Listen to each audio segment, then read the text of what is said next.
We just heard the Beatles with I Wanna Hold Your Hand. Some might say it's the title cut from the 1978 Robert Zemeckis film I Wanna Hold Your Hand, featuring our guest today, Eddie Deezen, as expert Beatlemaniac Richard Ringo Klaus.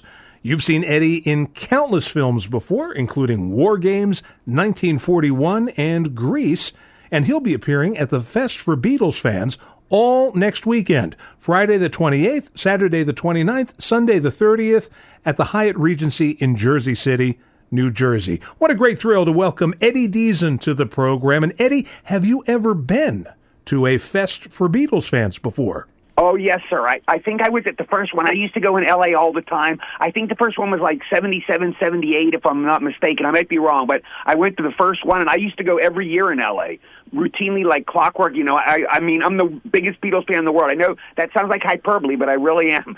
People might be as big, but it's hard to be a bigger Beatles fan than me. I've been a Beatles fan since '64. Read over 1,000 books on the Beatles. Books is my favorite thing. You know, I love books and magazines. I love new interviews, you know, finding new facts. And I am a Beatles trivia nut. But yes, I love Mark and Carol Lapidus. They're two of the nicest, sweetest people I know. And it'll be a pleasure to see them. And I want to, you know, we're going to screen my old movie, I Want to Hold Your Hand. And I will do a Q&A with the audience. It'll be my pleasure. Yes, it's a Beatles movie if you don't know.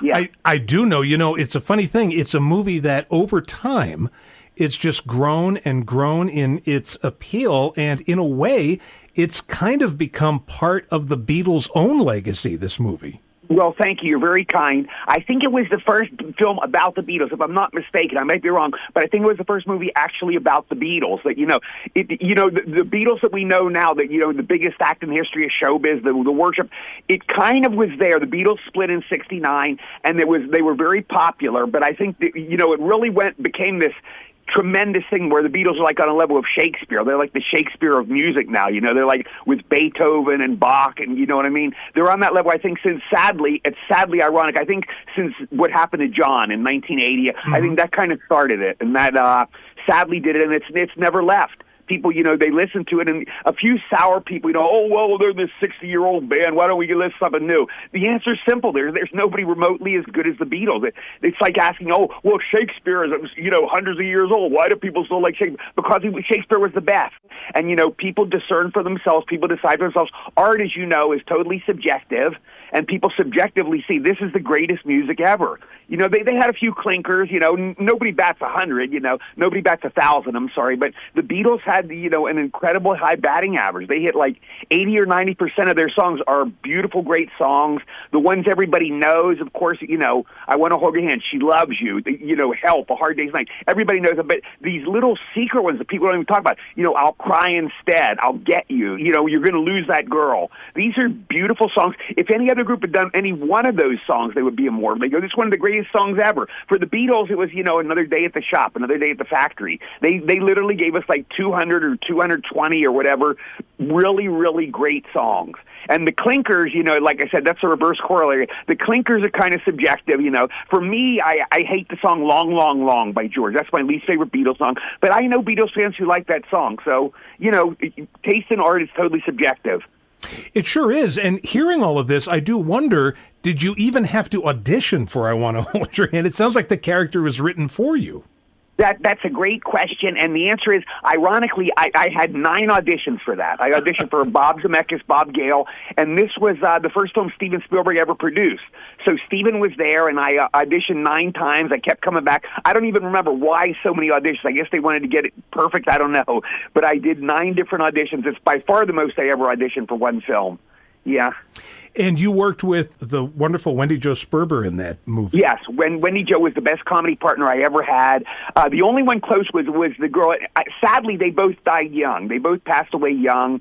Wendy Jo passed away young, way before her time. And the other great partner I had was a woman, too. It was the girl in Dexter's Laboratory. She was absolutely wonderful. I adored her, and she died at the age of 47, so she was great, too. Yeah, but we lost them both too soon. But they were they had this instinctive timing. When you get a great partner, we knew how to play off each other. And it was just it was a beautiful thing while it lasted. Sadly, they left too soon. They were like the Stu Sutcliffes, kind of. Yes. Now, I have to ask, this movie came out while John Lennon was alive, and all of the Beatles Right. were alive. Do you know if any of the actual Beatles ever saw I Want to Hold Your Hand? That's a great question. Now, my favorite Beatle was John. He's the only one that I don't know. It'll always be nebulous, unless Yoko could probably answer it. But at this point in time, Yoko, I've heard she's having a little mind trouble. I don't know if that's true, but she probably couldn't even remember.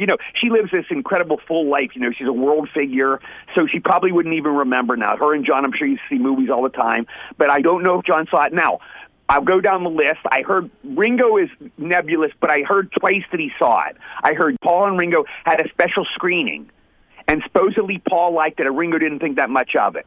But I heard another story that Ringo saw it and he did like it. So that I don't know. That is vague and nebulous. They asked Paul a question. They said, did you ever see a movie called I Want to Hold Your Hand? And Paul literally did me. He goes, and Nancy come back, da-da-da, and Nancy come back. Paul McCartney did me. He did an impression of me, which is one of the coolest things that ever happened to me, but he imitated Ringo Klaus, so he did see it. Paul is such a sweet, nice guy. He loves Paul. You study this guy over the years, you see he is such a good-hearted man. He's like the most famous guy in the world. He's given more pleasure to more people than anybody in the world, but he was kind enough to say that he liked I Want to Hold Your Hand, so that was very sweet of him, and he's a great guy. And George was asked in an interview, they said, have you seen any of the movies about the Beatles? They said, which one is your favorite? And George literally, he goes, I like the Ringo Klaus one. So George said he liked Ringo Klaus, so that was cool too. That made my life. John, sadly, I never will know if he saw it or not. I would bet that he did, but it's an answer that I will never know. That was what, your third feature film, I Want to Hold Your Hand? Yes. Exactly right. You know your stuff. Yeah, I did. 1977, I started. Grease was my first movie. Then I did a low-budget sci-fi film called Laser Blast, and then I did I Want to Hold Your Hand. But they were released in the order Laser Blast #1, then I Want to Hold Your Hand, then Grease third. Grease was released later. Okay. So that is, for some reason, the order got confused, but that's the truth of how it happened. Well, Laser Blast, I know because it was later shown on Mystery Science Theater 3000. Yeah. Exactly right, and that's the best version of it. Anybody that sees Laser Blast should watch that first. That blows the real movie out of the water. Laser Blast is interesting because it's the only movie I die in, literally. I get blown up. We shot that for 3 days out in the desert somewhere, and the director was a very nice man named Michael Ray, and the cast was all very nice, but it was a quick shoot, 3 days. Grease I was on for almost 2 months, and I Want to Hold Your Hand I was on for almost 2 months, and they were both, major studio productions. But Laser Blast was a low-budget job, which I did a lot of later in my career, a lot of B movies. So Grease comes out, I think, in 1978, correct? Yes, sir. Somewhere, right? So Grease, and by the way, I saw that as a kid. I went to somebody's birthday party. We went to all go see Grease. I mean, the entire world has seen this movie, and I think kids enjoy it still. Grandparents enjoy it. It's just one of those movies that's a classic. It's just going to go on and on forever. Yeah, it was good because this is what you have. Usually, if you follow an actor's career, every actor, actress, of course, has their own career, and almost always their first film is a turkey. Okay, Jennifer Aniston, she did a film called Leprechaun. She gets chased by a killer leprechaun or something. Pretty much everybody starts with a turkey, with a few exceptions. But usually it's a turkey. All the famous stars, Brad Pitt or whoever, George Clooney, they usually start in a bad movie. Now, I started in probably the most popular musical of all time. If not, it's like one of the top 2 or 3. And the irony is everybody thinks their first movie is going to be a big-time movie because you don't know. You do your first movie and you think, oh, this is going to be a smash hit. I'm in the movies. It's like everybody that gets into the major leagues thinks, oh, I'm going to be Babe Ruth. I'm going to be Mickey Mantle, And, of course, sadly, it usually doesn't pan out. And most actors and actresses, you have to realize, never get to be in a classic. But I got to be in a classic with my first movie, Grease. And, yeah, it's known all over the world. And, I knew it was something special. I got hired for, and at the time, John Travolta was the hottest act in Hollywood. He'd done Saturday Night Fever, and everybody, who is this guy? And everybody knew him from Welcome Back, Kotter, but he was in the midst of it, and he did these back-to-back hits, which were 2 of the biggest movies of all time, both beloved classics to this day. The only one I can remember that had 2 classics like that in a row was, I remember when I was a kid, Julie Andrews had Mary Poppins and the Sound of Music. She had like a similar thing, these 2, immortal, earth-shattering classic movies she did back-to-back. But most people don't do 2 movies like that. It usually doesn't. Even the great superstars don't do 2 great films like that back-to-back. 2 films, of that magnitude, of that scale. Did you have much interaction with Olivia Newton-John? No, sir. I only, Olivia, there was one incident, only one. We were walking around the Paramount lot together. For some reason, I was with Olivia. I saw John a lot for some reason, but Olivia, I guess she was, women are in wardrobe and makeup a lot longer than guys. And Olivia, she was getting sewn into that black suit, so that took a while. But I was on the Paramount lot one day, and I was me, Olivia, and two other guys. I forget the other two guys, but it was me, Olivia, and two people on the film who worked on the film. Now, as a lark, it was like a goof.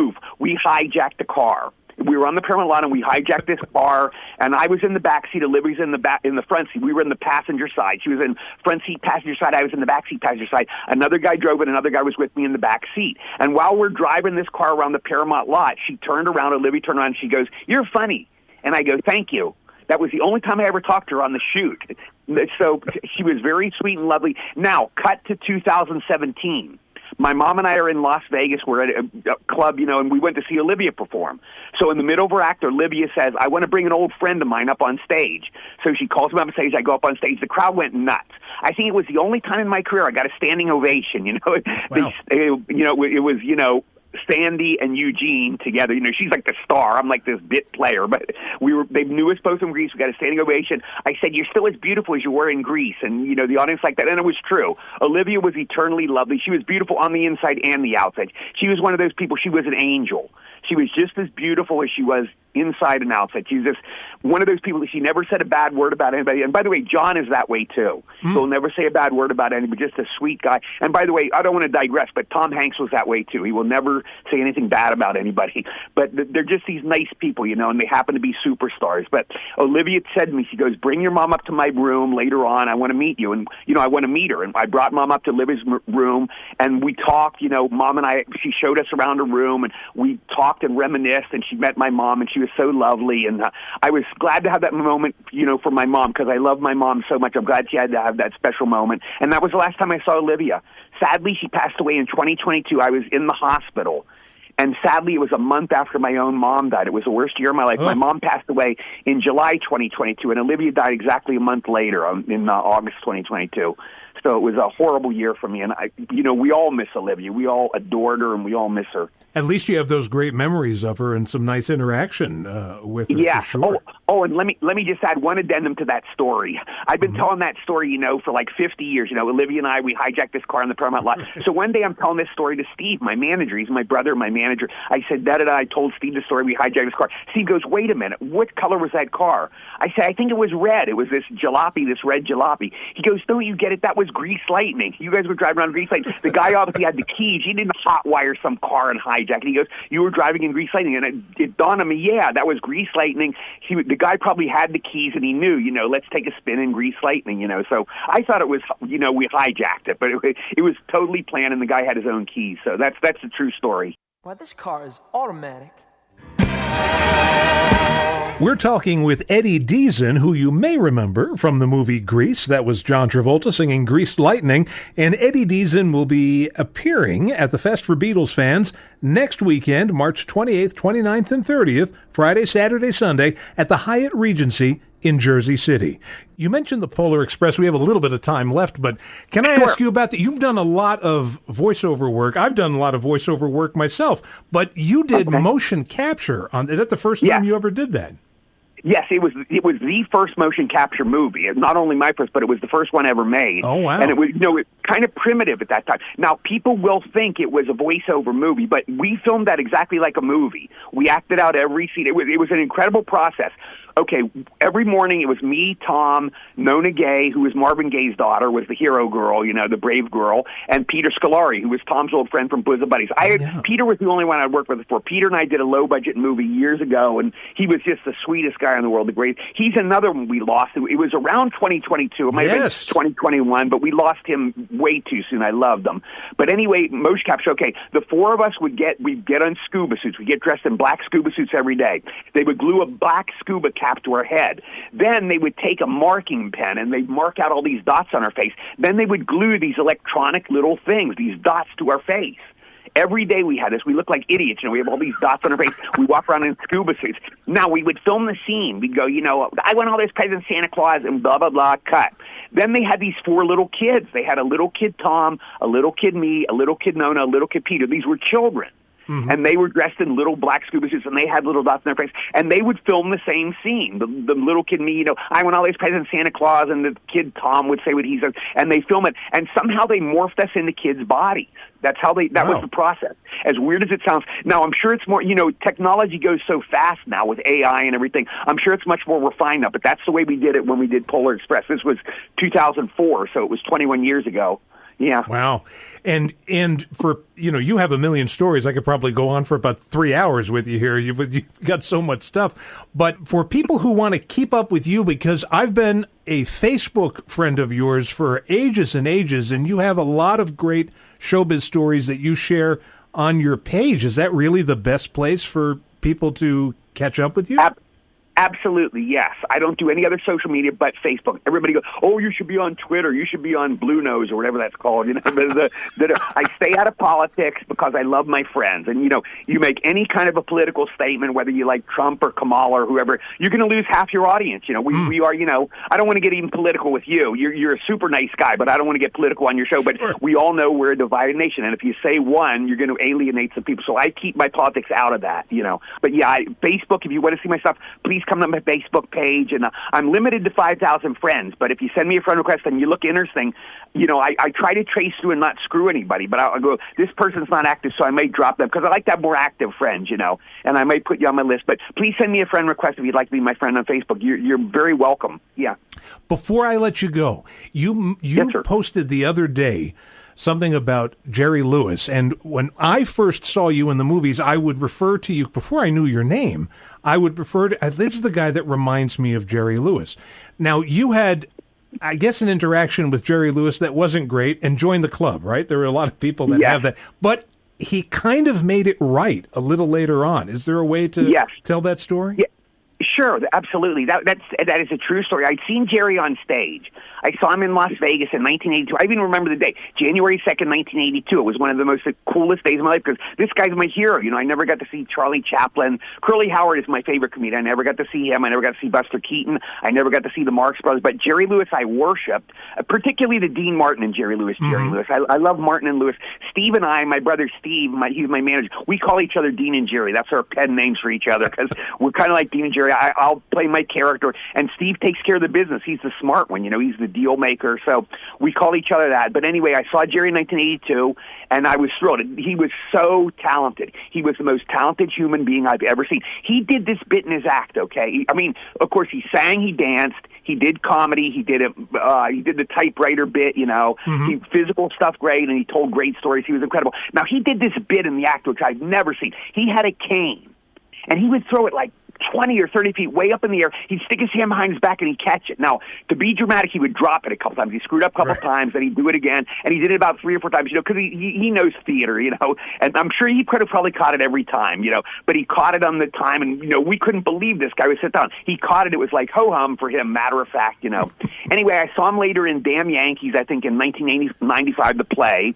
And, I was very impressed. And then later, this was about 2008, I think. He was signing DVDs of a TV movie he did called The Jazz Singer. The old Al Jolson film. Al Jolson was Jerry's hero, and he did a remake of that. And I bought 4 DVDs. Jerry's there signing, so I bought them. So anyway, I'm in line, I'm like a girl, gaga to see Elvis, or one of the Beatles. Oh, my God, I'm going to see Jerry Lewis. Oh, my God. So I'm rehearsing, Mr. Lewis, you're one of my favorite comedians. I love you so much. I've seen all your movies. I love the movies you did with Dean Martin. He's probably heard all this 20,000 times. But, for every fan, it's important.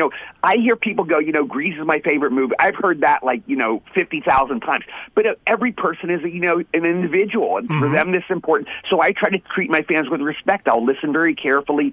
Thank you very much. And what you do is you take it in a new unit of time. You take, you don't go, I've heard this 50,000 times. You go, this is a new unit of time. I'm right here today, and this is important to this lady. Listen to what she says. So I listen very carefully, and I try to be courteous and nice to my fans. Anyway, I'm in line. Jerry spots me. He does a double take, like a movie double take. He literally, like you see a beautiful girl, a guy, and he does a Benny Hill double take. So he knew who I was.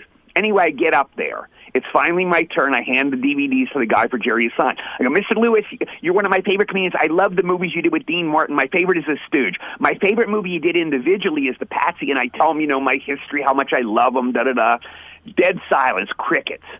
So it's like, Wow. The sweat's starting to come down for me. I'm starting to feel uncomfortable. I did this about 3 or 4 times. I went into another, Mr. Lewis, I watched on the Mike Douglas show. I remember I skipped school one day and I watched on the Mike Douglas show. I'm telling all my subjective stories about Jerry Lewis. Dead silence, crickets. He doesn't say a word. Finally, after about 4 speeches I make, I tell my Jerry Lewis, I had nothing left to say, and he goes, thank you. He said it like that, literally, like a little kid, tell Grandma how much you like their sweater she gave you for Christmas, Billy, and you go, thank you, Grandma. He gave me kind of a very patronizing thank you, It broke my heart, It just broke my heart that he was that cold with me. He did say thank you, but it was ice cold, It's kind of like, you muster up your courage, you tell a girl you have a crush on her, and she doesn't say anything, and she goes, yeah, thanks, It's Right. kind of like that, Right. But he did that. He signed my DVDs, and I went away. I went back to the car. My manager goes, what's the matter? You look like you're going to cry. I go, I just met Santa Claus, and he kicked me in the balls. So that's how I felt. I sold him back my DVDs at cost. I said, do you want these? I didn't even ask for a profit. I bought them for whatever, $20 each. He gave me exactly what I cost. I didn't want them anymore. I got him, and then that night I cried like a kid. I just was so devastated that he could be that rude and unsympathetic to me, and that was my last meeting. Anyway, years later, right before he died, this was about 2016. Now I have a good friend. His name is James Neibauer. He's a great writer. He wrote the films of Jerry Lewis, which is a great book, and he was good friends with Jerry. He told Jerry about my encounter and told him how much it meant to me, how devastated I was when I met him. Anyway, one day I go to my mailbox and I pull out this manila envelope. It says, the return address is Jerry Lewis Enterprises and the address there. I go, what is this? So I open up. It was an autographed picture of Jerry Lewis, and it said the following, which I've never forgot. This is what it said. It said, to Eddie, my look-alike. Love, Jerry Lewis, and it was the sweetest thing. As we all know, there's 2 kinds of tears. That the first encounter, I cried when I was so sad and hurt, and crushed. But this, I don't know if I cried, but I felt like crying. It was such a beautiful gesture by him. So, as his last gesture, and Jerry died, a few months later after. This was right before he passed on. And I got that. Now this is my idiocy. I had the picture. Of course, I framed it, and one day it was getting kind of dusty, so I wanted to clean it. So I put water. I put water on it. I was going to wash it off. The water seeped through and ruined the picture. But I still have the memory. But I ruined the picture like an idiot. It was a dumb thing I did. But that was a beautiful gesture Jerry did for me, and I'll always be grateful for that. Eddie, this has been fantastic talking to you. I really enjoyed it, and I hope everyone comes to see you at the Fest for Beatles fans next weekend.